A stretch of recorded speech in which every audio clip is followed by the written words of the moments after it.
see? Yeah. Jill?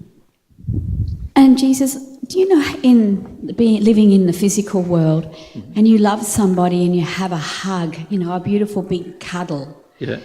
That's what I miss with God, the physical. Can I suggest to you the reason why you are addicted to a cuddle? Okay. It's because you can't feel. Ah, okay. You see, so what we do is we go, I can't feel this feeling of love from the other person, because if I could, I'd be absolutely overwhelmed by that, and that's all I'd want. So because we can't feel it, because we're in codependent addictions, we're in all sorts of problems, we can't feel it. We're looking for sensory confirmation of a feeling. Do you understand? We're using our body to censor a confirmation.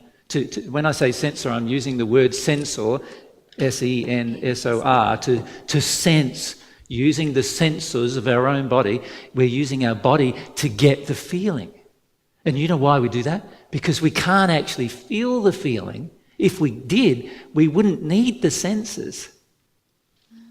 Now I understand, yeah. And that's what we're doing. In all these interactions with people, we give them a big hug. In sexual interactions with our partner, we want to have the sex because that makes us feel loved. That's because we can't actually feel the sexual exchange of love yet. Does that make sense? So we're looking for the physical act to confirm to us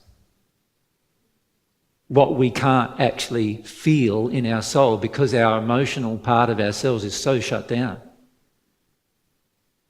Yeah. Does everyone get that?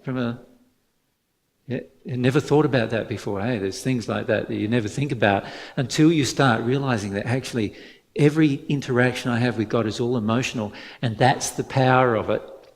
The power is the emotion. That is coming from our soul. Once I become really sensitive to that, you'll feel everything that way. Everything. You won't need to touch anything anymore.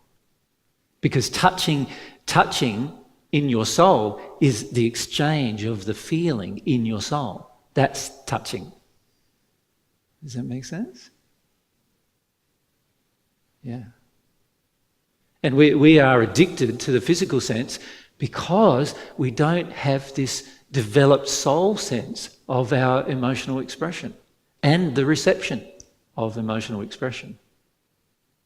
If you did, you would find it to be far more powerful than any touch that anybody ever has given you. Does that make sense?